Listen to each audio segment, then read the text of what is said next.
వే gold trusted gold buyers మీరు తాకట్టు పెట్టిన బంగారాన్ని విడిపించి ఈ రోజు ఉన్న మార్కెట్ ధరకు కొనబడను. తమిళనాడు రాజకీయాల్లో సంచలన పరిణామం చోటు చేసుకుంది. సూపర్ స్టార్ రజనీకాంత్ రాజకీయ రంగ ప్రవేశానికి ఏర్పాట్లు జరుగుతున్నట్లుగా తెలుస్తోంది. రజనీకాంత్ పై భారతీయ జనతా పార్టీ కేంద్ర నాయకత్వం ఫోకస్ పెట్టింది. తమిళనాడులో పార్టీ బలోపేతానికి సంబంధించి నిర్ణయం తీసుకున్నట్లుగా కూడా తెలుస్తోంది. చెన్నైలో రాష్ట్ర బీజేపీ నాయకత్వంతో సూపర్ స్టార్ భేటీ అయ్యారు. దానికి సంబంధించినటువంటి విజువల్స్ కూడా మనం యూటీవీ స్క్రీన్ మీద ఎక్స్క్లూజివ్ గా చూస్తున్నాం. రజనీకాంత్ నివాసానికి రాష్ట్ర అధ్యక్షుడు నయనార్ నాగేంద్రన్, బీజేపీ జాతీయ కార్యదర్శి డాక్టర్ అరవింద్ మీనన్ వెళ్లారు. రాజకీయ వర్గాల్లో భారీగా చర్చ అయితే చోటు చేసుకుంది. అసలు రజనీకాంత్ రాజకీయాల్లోకి వస్తారా, లేకపోతే ఇప్పుడు ప్రస్తుతం తమిళనాట బలపడాలి అంటే ఒక బలమైనటువంటి స్టార్ క్యాంపెయినర్ కావాలి, ఒక స్టార్ కావాలి. ఈ నేపథ్యంలో భారతీయ జనతా పార్టీ రజనీకాంత్ ని ముందుండి ఈ నేపథ్యంలో తమిళనాడులో వచ్చే ఎన్నికల్లో అధికారంలోకి రావాలనేటువంటి మాస్టర్ ప్లాన్తో ఉందనేటువంటి సమాచారం. అందుకోసమే అన్నాడీఎంకే అలాగే భారతీయ జనతా పార్టీ ఒక మాస్టర్ ప్లాన్లో భాగంగానే రజనీకాంత్ ఇంటికి వెళ్ళి కలిశాయని మాట కూడా చెప్తున్నారు. దీనిపై మరిన్ని అప్డేట్స్ మా కరెస్పాండెంట్ కిరణ్ అందిస్తారు. కిరణ్, ఏంటి భేటీని ఏ విధంగా చూడాలి? మళ్ళీ రజనీకాంత్ రాజకీయాల్లోకి వచ్చేటువంటి పరిస్థితులు ఉన్నాయి. ఇదే మాట అంటే రజనీ బీజేపీ నేతల భేటీకి సంబంధించి పొలిటికల్ సర్కిల్స్లో పర్టికులర్గా తమిళనాడులో మరొక స్టార్ వచ్చే ఎన్నికల్లో ఉంటే డెఫినెట్గా మనం అధికారంలోకి రాగలం. ఇది భారతీయ జనతా పార్టీ మాస్టర్ ప్లాన్గా తెలుస్తోంది. ఏంటి అప్డేట్స్ ఏ విధంగా చూడాలి? మరి తమిళనాడు అసెంబ్లీ ఎన్నికల తర్వాత రాజకీయ పరిణామాలు రోజు రోజుకు మారుతున్నాయి. ఎందుకంటే విజయ్ పార్టీ పెట్టిన అతి తక్కువ కాలంలోనే దాదాపు 27 నెలల కాలంలోనే ఆయన ముఖ్యమంత్రి అయ్యారు. కేవలం 50 నియోజకవర్గాల్లో పర్యటించి 108 సీట్లు గెలవడం జరిగింది. గెలిచిన తర్వాత ఈక్వేషన్స్ మారిపోయాయి. చాలా మంది నేతలు తెరపైకి వచ్చారు. ఆయా రాష్ట్రాల్లో కూడా కొత్త తరం నేతలు, కొత్త తరం సినిమా నటులు కూడా రాజకీయ పార్టీలు పెట్టాలని ఉత్సాహపడుతున్నారు. ఇప్పటికే లారెన్స్ లాంటి వారు కూడా రాజకీయాల్లోకి రాబోతున్నామంటూ ప్రకటించారు. మరోపక్క విశాల్ లాంటి వారు కూడా విజయ్ ని ఆదర్శంగా తీసుకొని ఈ సామాజిక సేవా కార్యక్రమాల్లో మరింత ముందుకెళ్తామంటూ వరుసగా ప్రకటనలు వచ్చాయి. ఇలాంటి నేపథ్యంలో తమిళనాడులో బీజేపీని అన్నామలై బీజటంతో బీజేపీకి గట్టి దెబ్బ తగిలింది. కోలుకోలేని దెబ్బ తగిలిందా స్పష్టంగా చెప్పండి. ఈ నేపథ్యంలో భాగంగా ఢిల్లీ నుంచి వచ్చిన ఆదేశాల మేరకు ఢిల్లీ జాతీయ కార్యదర్శితో పాటు బీజేపీ జాతీయ స్థాయి నేతతో పాటు ఇటు నేరుగా నయనార్ నాగేంద్రన్, తమిళనాడు బీజేపీ అధ్యక్షుడు నయనార్ నాగేంద్రన్ కూడా రజనీకాంత్ తో భేటీ అయ్యారు. ఈ భేటీలో ఢిల్లీ ఇచ్చిన ఆదేశాలు ఏంటి, ఢిల్లీ నుంచి వచ్చిన సమాచారం ఏంటి, రజనీని మర్యాదకు పూర్వకంగా కలిశామని బీజేపీ నేతలు చెబుతున్నప్పటికీ దీని వెనక మరో కోణం ఉంది. ఎందుకంటే ఇప్పటికే విజయ్ పార్టీ పెట్టి గెలవడం జరిగింది. మరోపక్క అన్నామల కూడా తాను వీ ద పీపుల్ అనే ఒక పొలిటికల్ వెబ్సైట్ పెట్టారు. ఆ పొలిటికల్ వెబ్సైట్ భారీ స్థాయిలో తండోపతండాలుగా జాయిన్ అయిన నేపథ్యం ఉంది. ఇలాంటి పరిస్థితుల్లో రాబోయే రోజుల్లో తమిళనాడులో తలైవ రజనీకాంత్ రాజకీయ ఎంట్రీ జరగబోతుందా అంటూ ఒక ప్రచారం. గతంలో ఆయన రాజకీయ పార్టీ పెడతానంటూ ప్రకటన గుప్పించిన నేపథ్యం చూసాం. గతంలో అన్నామలై పార్టీని వీడే సమయంలో కూడా తనను రాజకీయాలకి రజనీకాంత్ ఆహ్వానించారు.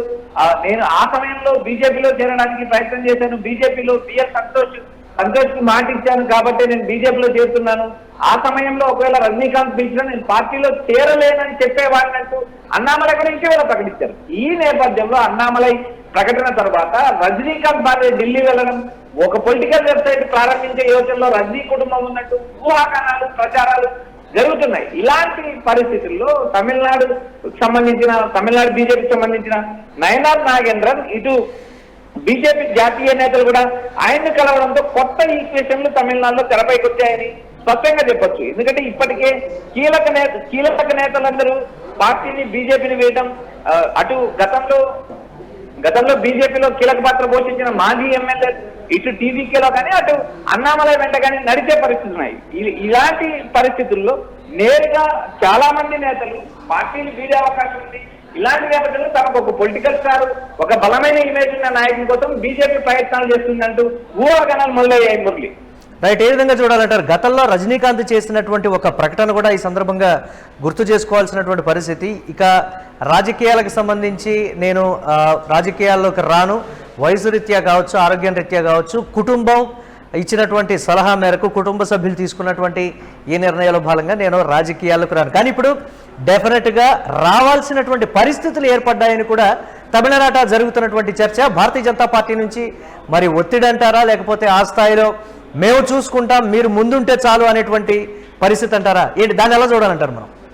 మురళి, రజనీకాంత్ కు బీజేపీ నేతలకు అత్యంత సన్నిహిత సంబంధాలు ఉన్నాయి. అటు మోడీతోనూ ఇటు అమిత్ షాతో కూడా జాతీయ స్థాయిలో సంబంధాలు ఉన్నాయి. ఇలాంటి పరిస్థితుల్లో తమిళనాడు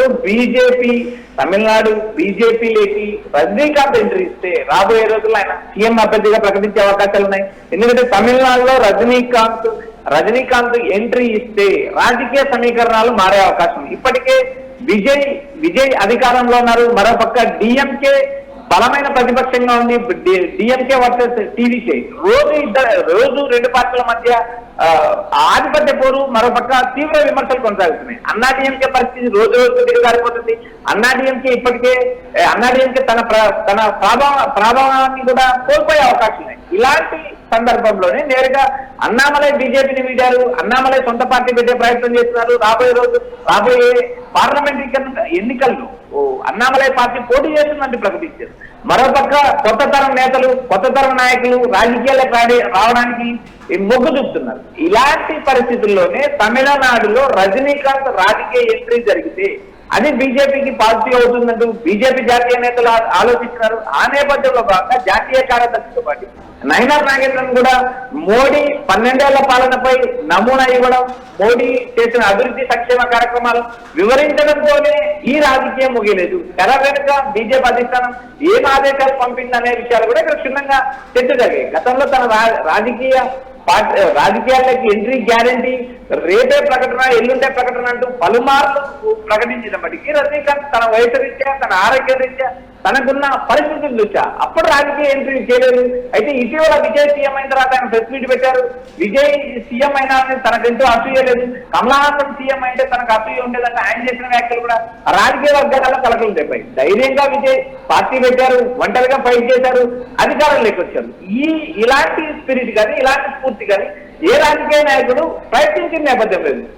ఇప్పుడు రజనీకాంత్ కావచ్చు, కమలహాసన్ కావచ్చు, మరే నటుడు కావచ్చు, వీరెవ్వరూ కూడా సొంతంగా పోటీ చేయడం కానీ సొంతంగా ఎన్నికల్లో నిలబడాలనే ఆలోచన ధోరణికి దూరంగా ఉన్నారు. ఒక్కసారి విజయ్ సీఎం కావడంతో వీరి ఆలోచనలు, వీరి మైండ్ సెట్లు మారి మళ్ళీ రాజకీయ ఎంట్రీ ఇవ్వబోతున్నారని జోరుగా ప్రచారం. అంటే బీజేపీ ఏం ఆపరించిందా, బీజేపీ రజనీకాంత్ భార్యకు రాజ్యసభ ఆపరించిందా, లేక మరో పదవి ఆపరించిందా, తమిళనాడులో బీజేపీలోకి ఎంట్రీ ఇస్తారా రజనీకాంత్ అనేది కూడా జోరుగా చర్చ నడుస్తుంది.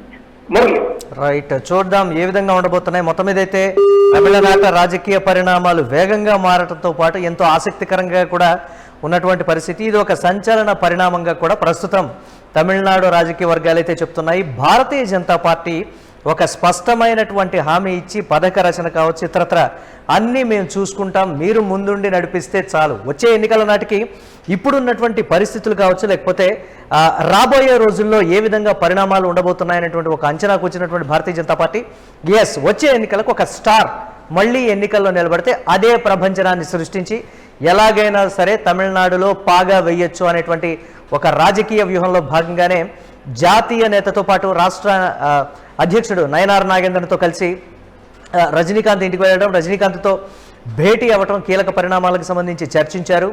రాబోయే రోజుల్లో కీలకంగా రజనీకాంత్ వ్యవహరించబోతున్నారనేది తమిళనాడు జోరుగా చర్చ జరుగుతోంది. చూడాలి నిజంగా తమిళనాడులో రజనీకాంత్ గతంలో చేసినటువంటి కామెంట్ను కూడా చెప్తున్నారు. రాజకీయాల్లోకి రావడానికి సంబంధించి వయసు రీత్యా కావచ్చు, ఆరోగ్య రీత్యా కావచ్చు, కుటుంబం చెప్పినటువంటి దానికి సంబంధించి కుటుంబ సభ్యులు ఒక నిర్ణయం తీసుకున్నారు కాబట్టి నేను దాన్ని దాటలేను, నా ఆరోగ్యం దృష్ట్యా వారు చెప్పారు రాజకీయాలు వద్దు అనేటువంటి మాట. దాన్ని పదే పదే కూడా తమిళనాడులో గుర్తు చేస్తున్నటువంటి పరిస్థితి. అయినప్పటికీ రజనీకాంత్ రాజకీయాల్లోకి రావాల్సినటువంటి ఆవశ్యకత ఉంది, అవసరం ఉంది. ప్రస్తుతం ఆ పరిస్థితులు ఆయన చుట్టూ ఉన్నాయనేది అయితే స్పష్టంగా అర్థమవుతోంది.